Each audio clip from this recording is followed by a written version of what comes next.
I have been with my wife for 7 years. At first it was great. She was my soulmate and I was hers. We had similar interests in sports, entertainment, social issues, more on that later, holiday destinations, etc. We were happy for years. However, things started to change when my wife was becoming more distant, even slightly colder. Now let me give you some insight. We have been together for 7 years. For 5 years it was, as I said, happy. I felt I was her world as she was mine. We went out with friends and I see her always smiling at me when we talked to our friends. She would take care of me when I was sick, as I did with her. She would back me whenever needed. She was my rock. My best friend. My one and only. We would do many things together like hiking, camping, wildlife resorts, same interests, go to watch the football. We had a passion for each other. I never wanted her to change. When I first met her she was beautiful. Brunette curly hair, stunning smile and so nice. She always implied the same with me. She made me feel special, not once did I feel inadequate or insecure about myself, more on that later. As I said, for over 5 years it was great.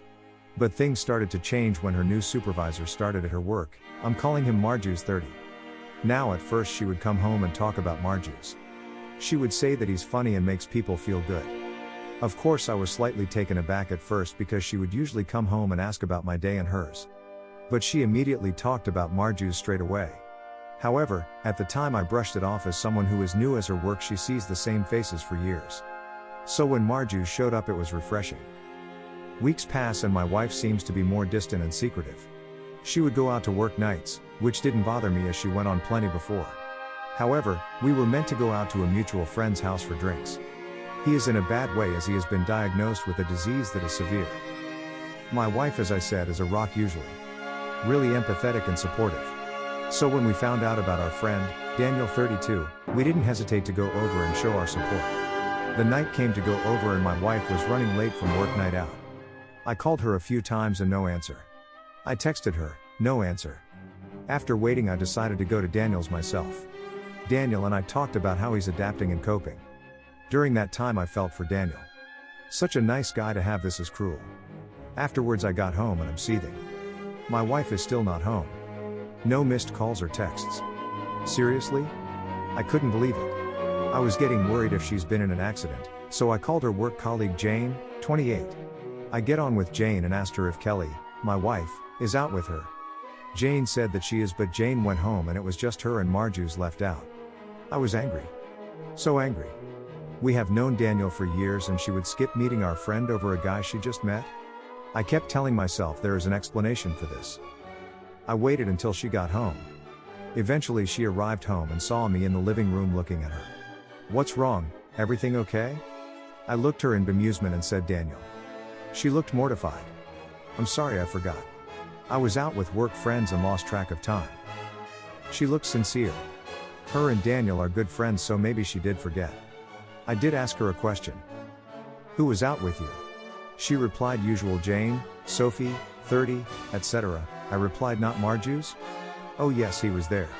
I pressed on, remembering what Jane said, did everyone stay out until the end? She replied yes, it was a good night. The next day I'm angry. I don't say anything to my wife, but she has never lied to me before. She has never let anyone down before. I couldn't grasp that she would bail on our sick friend for a guy she just met. The next few days my wife was becoming more distant. She would come home later and not be affectionate towards me. I still put this down to workload maybe.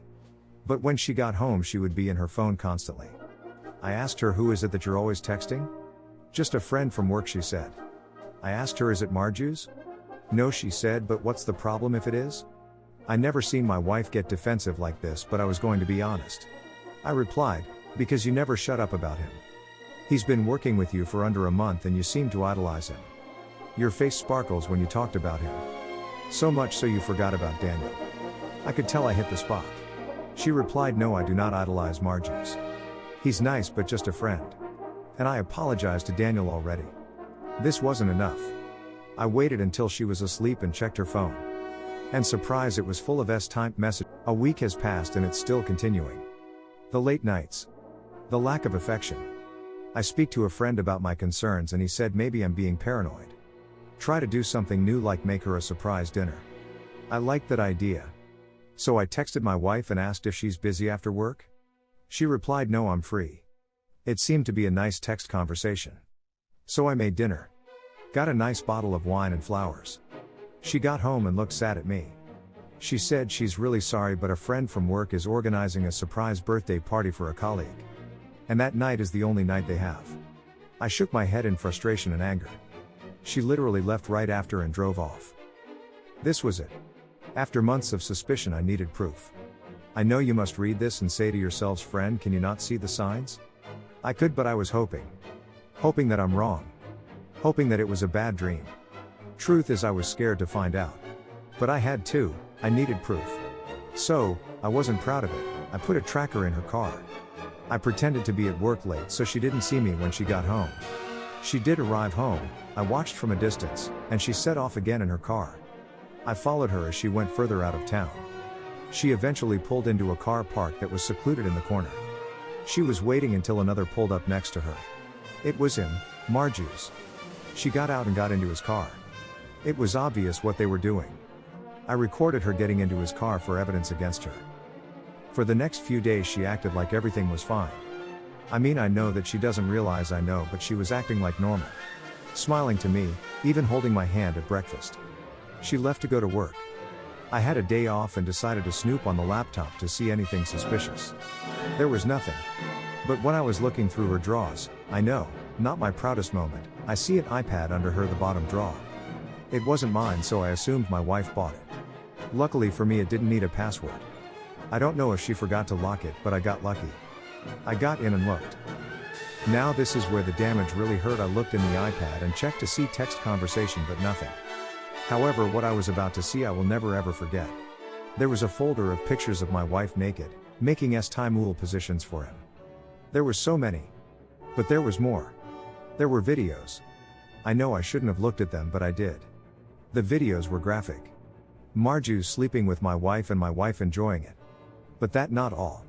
My wife was seen sleeping with another woman and another man, with Marju's there. But the other man was someone who really made me sick. He is a bigot. He had vile tattoos of certain groups who are vile. Like I said, a vile human being. It seemed that Marju's agreed with his views, which was fitting. Thanks you for watching. Everyday new movies. See you soon.